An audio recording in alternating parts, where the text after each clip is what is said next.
Capítulo 4. Los filósofos de la naturaleza. Nada puede surgir de la nada.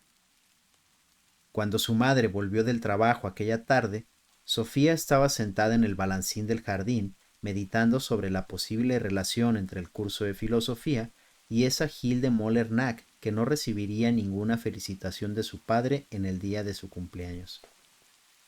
Sofía, la llamó su madre desde lejos. Ha llegado una carta para ti. El corazón le dio un vuelco. Ella misma había recogido el correo, de modo que esa carta tenía que ser del filósofo. ¿Qué le podía decir a su madre? Se levantó lentamente del balancín y se acercó a ella. No lleva sello, a lo mejor es una carta de amor. Sofía cogió la carta.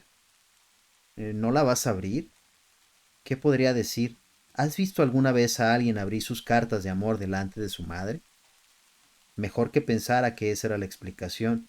Le daba muchísima vergüenza porque era muy joven para recibir cartas de amor, pero le daría aún más vergüenza que se supiera que estaba recibiendo un curso completo de filosofía por correspondencia de un filósofo totalmente desconocido y que incluso jugaba con ella al escondite. Era uno de esos pequeños sobres blancos. En su habitación, Sofía leyó 3 nuevas preguntas escritas en la nota dentro del sobre. ¿Existe una materia prima de la que todo lo demás está hecho? ¿El agua puede convertirse en vino? ¿Cómo pueden la tierra y el agua convertirse en una rana? A Sofía estas preguntas le parecieron bastante chifladas, pero las estuvo dando vueltas durante toda la tarde. También al día siguiente en el instituto volvió a meditar sobre ellas una por una. ¿Existiría una materia prima de la que estaba hecho todo lo demás? Pero si existiera una materia de la que está hecho todo el mundo, ¿cómo podía esta materia única convertirse de pronto en una flor, o por qué no en un elefante? La misma objeción era válida para la pregunta de si el agua podía convertirse en vino. Sofía había oído el relato de Jesús, que convirtió el agua en vino, pero nunca lo había entendido literalmente. Y si Jesús verdaderamente hubiese hecho vino del agua, se trataría más bien de un milagro, y no de algo que fuera realmente posible.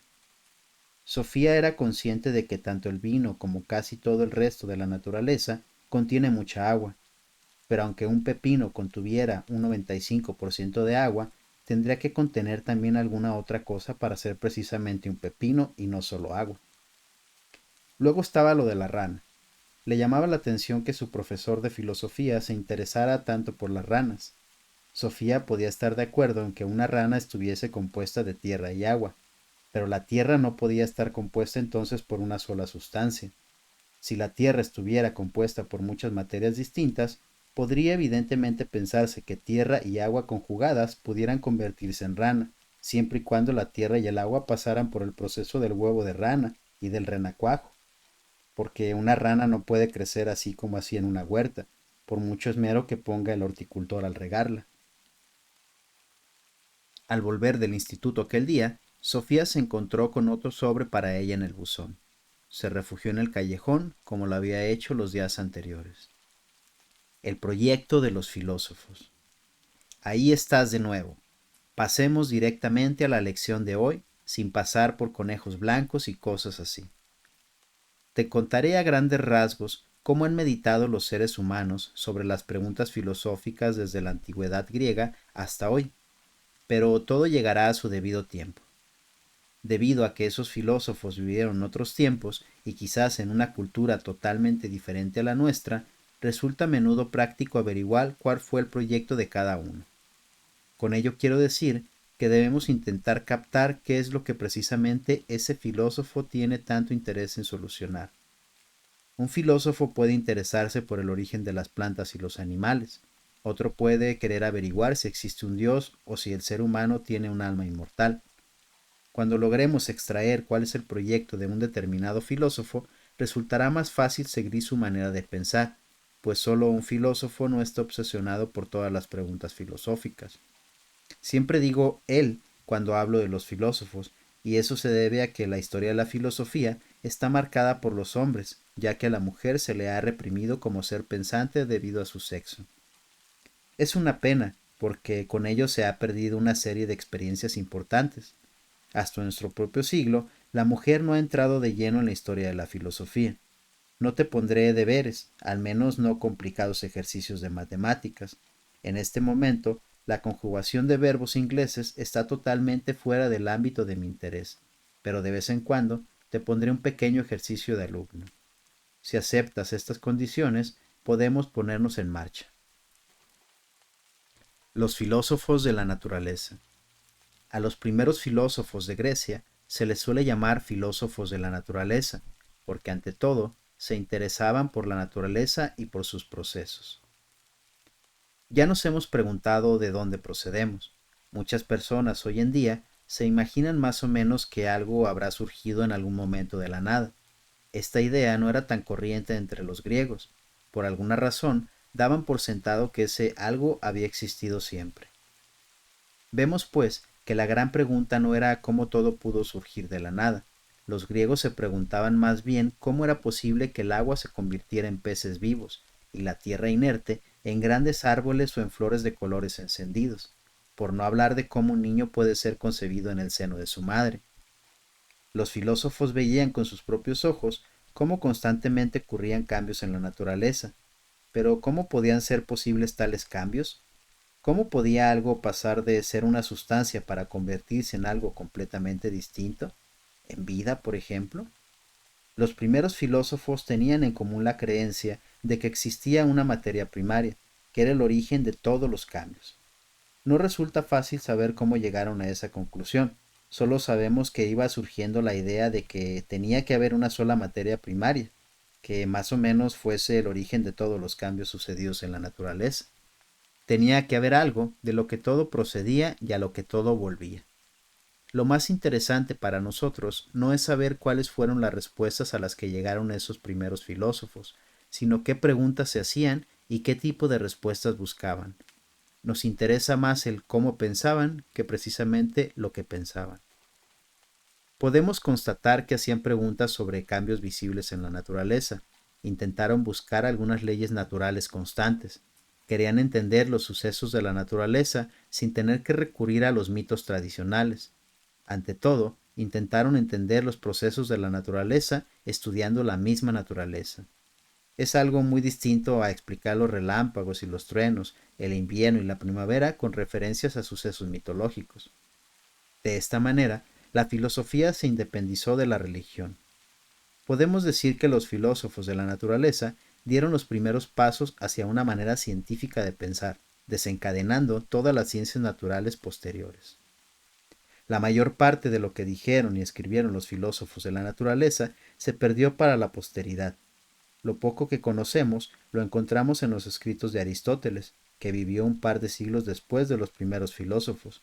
Aristóteles solo se refiere a los resultados a que llegaron los filósofos que le precedieron, lo que significa que no podemos saber siempre cómo llegaron a sus conclusiones, pero sabemos suficiente como para constatar que el proyecto de los primeros filósofos griegos abarcaba preguntas en torno a la materia primaria y a los cambios en la naturaleza. 3 filósofos de Mileto. El primer filósofo del que oímos hablar es Tales, de la colonia de Mileto en Asia Menor. Viajó mucho por el mundo. Se cuenta de él que midió la altura de una pirámide en Egipto, teniendo en cuenta la sombra de la misma en el momento en que su propia sombra medía exactamente lo mismo que él. También se dice que supo predecir mediante cálculos matemáticos un eclipse solar en el año 585 a.C. Tales opinaba que el agua era el origen de todas las cosas. No sabemos exactamente lo que quería decir con eso. Quizás opinara que toda clase de vida tiene su origen en el agua y que toda clase de vida vuelve a convertirse en agua cuando se disuelve. Estando en Egipto, es muy probable que viera cómo todo crecía en cuanto las aguas del Nilo se retiraban de las regiones de su delta. Quizás también viera cómo tras la lluvia iban apareciendo ranas y gusanos. Además, es probable que Tales se preguntara cómo el agua puede convertirse en hielo y vapor, y luego volver a ser agua de nuevo. Al parecer, Tales también dijo que todo está lleno de dioses. También sobre este particular solo podemos hacer conjeturas en cuanto a lo que quiso decir. Quizás se refiriese a cómo la tierra negra pudiera ser el origen de todo, desde flores y cereales hasta cucarachas y otros insectos, y se imaginase que la tierra estaba llena de pequeños e invisibles gérmenes de vida. De lo que sí podemos estar seguros, al menos, es de que no estaba pensando en los dioses de Homero. El siguiente filósofo del que se nos habla es de Anaximandro, que también vivió en Mileto. Pensaba que nuestro mundo simplemente es uno de los muchos mundos que nacen y perecen en algo que él llamó lo indefinido. No es fácil saber lo que él entendía por lo indefinido, pero parece claro que no se imaginaba una sustancia conocida como tales. Quizás fuera de la opinión de que aquello de lo que se ha creado todo precisamente tiene que ser distinto a lo creado. En ese caso, la materia primaria no podía ser algo tan normal como el agua, sino algo indefinido. Un tercer filósofo de Mileto fue Anaxímenes, aproximadamente 570 a 526 a.C., que opinaba que el origen de todo era el aire o la niebla. Es evidente que Anaxímenes había conocido la teoría de Tales sobre el agua, pero ¿de dónde viene el agua?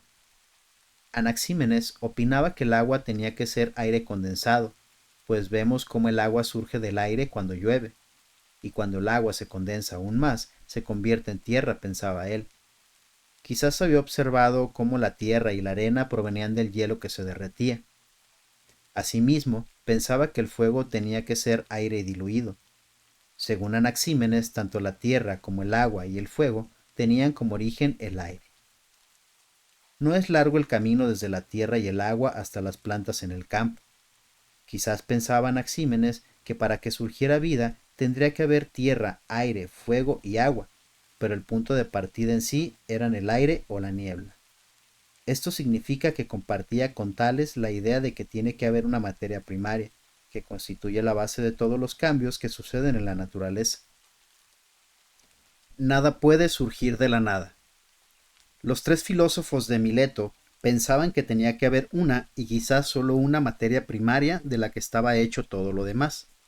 Pero ¿cómo era posible que una materia se alterara de repente para convertirse en algo completamente distinto? A este problema lo podemos llamar problema del cambio.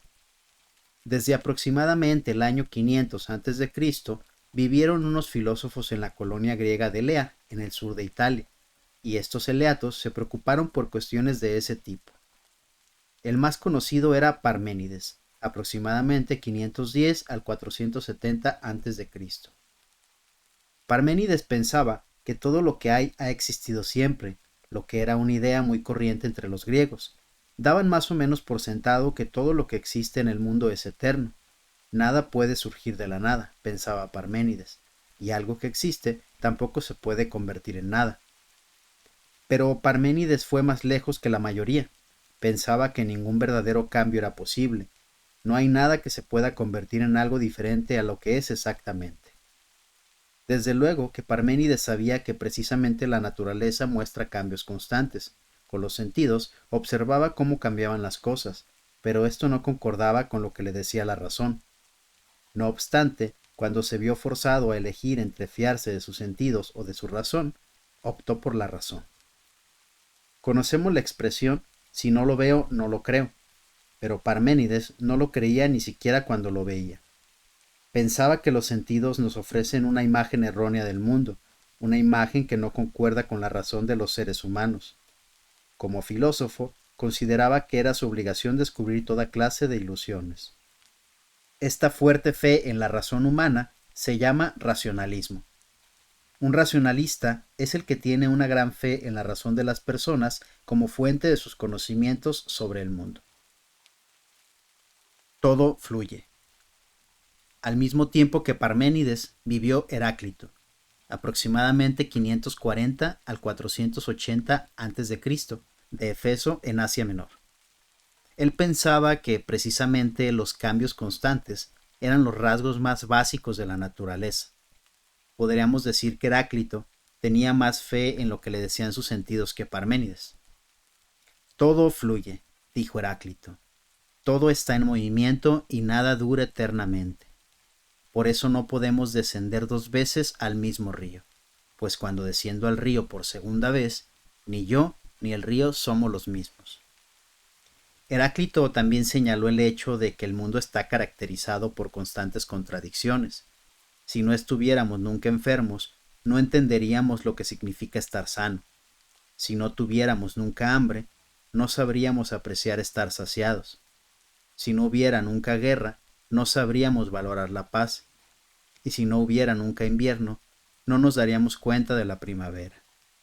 Tanto el bien como el mal tienen un lugar necesario en el todo, decía Heráclito, y si no hubiera un constante juego entre los contrastes, el mundo dejaría de existir. Dios es día y noche, invierno y verano, guerra y paz, hambre y saciedad, decía. Empleaba la palabra Dios, pero es evidente que se refiere a algo muy distinto a los dioses de los que hablaban los mitos. Para Heráclito, Dios o lo divino es algo que abarca a todo el mundo. Dios se muestra precisamente en esa naturaleza llena de contradicciones y en constante cambio. En lugar de la palabra Dios, emplea a menudo la palabra griega logos, que significa razón.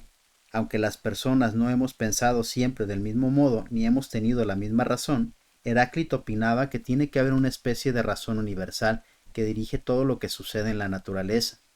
Esta razón universal o ley natural es algo común para todos y por lo cual todos tienen que guiarse. Y sin embargo la mayoría vive según su propia razón, decía Heráclito. No tenía en general muy buena opinión de su prójimo. Las opiniones de la mayor parte de la gente pueden compararse con los juegos infantiles, decía. En medio de todos esos cambios y contradicciones en la naturaleza, Heráclito veía pues una unidad o un todo. Este algo, que era la base de todo, él lo llamaba Dios o Logos. 4 elementos. En cierto modo, las ideas de Parménides y Heráclito eran totalmente contrarias. La razón de Parménides le decía que nada puede cambiar, pero los sentidos de Heráclito decían con la misma convicción que en la naturaleza suceden constantemente cambios. ¿Quién de ellos tenía razón? ¿Debemos fiarnos de la razón o de los sentidos? Tanto Parménides como Heráclito dicen dos cosas. Parménides dice, A, que nada puede cambiar, y B, que las sensaciones por lo tanto no son de fiar. Por el contrario, Heráclito dice, A, que todo cambia, todo fluye, y B, que las sensaciones son de fiar. Difícilmente dos filósofos pueden llegar a estar en mayor desacuerdo, pero ¿cuál de ellos tenía razón? Empédocles, 494-434 a.C., de Sicilia, sería el que lograra salir de los enredos en los que se había metido la filosofía. Opinaba que tanto Parménides como Heráclito tenían razón en una de sus afirmaciones, pero que los dos se equivocaban en una cosa.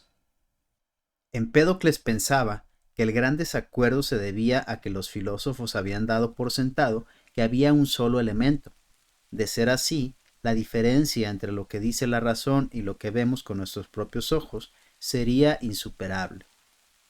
Es evidente que el agua no puede convertirse en un pez o en una mariposa. El agua no puede cambiar. El agua pura sigue siendo agua pura para siempre, de modo que Parménides tenía razón en decir que nada cambia. Al mismo tiempo, Empédocles le daba la razón a Heráclito en que debemos fiarnos de lo que nos dicen nuestros sentidos. Debemos creer lo que vemos, y vemos precisamente cambios constantes en la naturaleza. Empédocles llegó a la conclusión de que lo que había que rechazar era la idea de que hay un solo elemento. Ni el agua ni el aire son capaces por sí solos de convertirse en un rosal o en una mariposa, razón por la cual resulta imposible que en la naturaleza solo tenga un elemento. Empédocles pensaba que la naturaleza tiene en total 4 elementos o raíces, como él los llama. Llamó esas 4 raíces tierra, aire, fuego y agua. Todos los cambios de la naturaleza se deben a que estos 4 elementos se mezclan y se vuelven a separar, pues todo está compuesto de tierra, aire, fuego y agua, pero en distintas proporciones de mezcla. Cuando muere una flor o un animal, los 4 elementos vuelven a separarse. Este es un cambio que podemos observar con los ojos, pero la tierra y el aire, el fuego y el agua quedan completamente inalterados o intactos con todos esos cambios en los que participan. Es decir, que no es cierto que todo cambia. En realidad, no hay nada que cambie. Lo que ocurre es simplemente que 4 elementos diferentes se mezclan y se separan para luego volver a mezclarse. Podríamos compararlo con un pintor artístico. Si tiene un solo color, por ejemplo el rojo, no puede pintar árboles verdes, pero si tiene amarillo, rojo, azul y negro, puede obtener hasta cientos de colores mezclándolos en distintas proporciones. Un ejemplo de cocina demuestra lo mismo. Si solo tuviera harina, tendría que ser un mago para poder hacer un bizcocho. Pero si tengo huevos y harina, leche y azúcar, entonces puedo hacer un montón de tartas y bizcochos diferentes con esas cuatro materias primas. No fue por casualidad el que Empédocles pensara que las raíces de la naturaleza tuvieran que ser precisamente tierra, aire, fuego y agua. Antes que él, otros filósofos habían intentado mostrar por qué el elemento básico tendría que ser agua, aire o fuego. Tales y Anaxímenes ya habían señalado al agua y el aire como elementos importantes de la naturaleza. Los griegos también pensaban que el fuego era muy importante. Observaban, por ejemplo, la importancia del sol para todo lo vivo de la naturaleza, y evidentemente conocían el calor del cuerpo humano y animal. Quizás Empédocles vio cómo ardía un trozo de madera. Lo que sucede entonces es que algo se disuelve. Oímos cómo la madera cruje y gorgotea. Es el agua. Algo se convierte en humo. Es el aire. Vemos ese aire. Algo queda cuando el fuego se apaga. Es la ceniza o la tierra. Empédocles señala cómo hemos visto que los cambios en la naturaleza se deben a que las cuatro raíces se mezclan y se vuelven a separar. Pero queda algo por explicar. ¿Cuál es la causa por la que los elementos se unen para dar lugar a una nueva vida? ¿Y por qué vuelve a disolverse la mezcla? Por ejemplo, una flor. Empédocles pensaba que tenía que haber dos fuerzas que actuasen en la naturaleza. Las llamó amor y odio. Lo que une las cosas es el amor, y lo que las separa es el odio. Tomemos nota de que el filósofo distingue aquí entre elemento y fuerza. Incluso hoy en día, la ciencia distingue entre los elementos y las fuerzas de la naturaleza. La ciencia moderna dice que todos los procesos de la naturaleza pueden explicarse como una interacción de los distintos elementos y unas cuantas fuerzas de la naturaleza. Empédocles también estudió la cuestión de qué es lo que pasa cuando observamos algo con nuestros sentidos. ¿Cómo puedo ver una flor, por ejemplo? ¿Qué sucede entonces? ¿Has pensado en eso, Sofía? Si no, ahora tienes la ocasión. Empédocles pensaba que nuestros ojos estaban formados de tierra, aire, fuego y agua, como todo lo demás en la naturaleza, y la tierra que tengo en mi ojo capta lo que hay de tierra en lo que veo, el aire capta lo que es de aire, el fuego de los ojos capta lo que es de fuego, y el agua lo que es de agua. Si el ojo hubiera carecido de uno de los cuatro elementos, yo tampoco hubiera podido ver la naturaleza en su totalidad. Algo de todo en todo. Otro filósofo que no se contentaba con la teoría de que un solo elemento, por ejemplo, el agua, pudiera convertirse en todo lo que vemos en la naturaleza, fue Anaxágoras, 500 al 428 a.C. Tampoco aceptó la idea de que tierra, aire, fuego o agua pudieran convertirse en sangre y hueso. Anaxágoras opinaba que la naturaleza está hecha de muchas piezas minúsculas invisibles para el ojo. Todo puede dividirse en algo todavía más pequeño, pero incluso en las piezas más pequeñas hay algo de todo. Si la piel y el pelo no se han convertido en otra cosa, tiene que haber piel y pelo también en la leche que bebemos y en la comida que comemos, opinaba él. A lo mejor un par de ejemplos modernos puedan ilustrar lo que se imaginaba Anaxágoras. Mediante la técnica del láser se pueden hoy en día hacer los llamados hologramas. Si el holograma muestra un coche y este holograma se rompe, veremos una imagen de todo el coche aunque conservemos solamente la parte del holograma que muestra el parachoques. Eso es porque todo el motivo está presente en cada piececita. De alguna manera, también se puede decir que es así como está hecho nuestro cuerpo. Si separo una célula de la piel de un dedo, el núcleo de esa célula contiene no solo la receta de cómo es mi piel, sino que en la misma célula también está la receta de mis ojos, del color de mi pelo, de cuántos dedos tengo y de qué aspecto, etc. En cada célula del cuerpo hay una descripción detallada de la composición de todas las demás células del cuerpo, es decir, que hay algo de todo en cada una de las células. El todo está en la parte más minúscula. A esas partes mínimas que contienen algo de todo, Anaxágoras las llamaba gérmenes o semillas. Recordemos que para Empédocles era el amor lo que unía las partes en cuerpos enteros. También Anaxágoras se imaginaba una especie de fuerza que pone orden y crea animales y humanos, flores y árboles. A esta fuerza la llamó espíritu o entendimiento, nous. Anaxágoras también es interesante por ser el primer filósofo de los de Atenas. Vino de Asia Menor, pero se trasladó a Atenas cuando tenía unos 40 años. En Atenas lo acusaron de ateo y al final tuvo que marcharse de la ciudad. Entre otras cosas, había dicho que el sol no era un dios, sino una masa ardiente más grande que la península del Peloponeso. Anaxágoras se interesaba en general por la astronomía. Opinaba que todos los astros estaban hechos de la misma materia que la Tierra. A esta teoría llegó después de haber estudiado un meteorito. Puede ser, decía, que haya personas en otros planetas. También señaló que la Luna no lucía por propia fuerza, sino que recibe su luz de la Tierra. Explicó además el porqué de los eclipses de sol. Postdata. Gracias por tu atención, Sofía. Puede que tengas que leer y releer este capítulo antes de que lo entiendas todo, pero la comprensión tiene necesariamente que costar algún esfuerzo.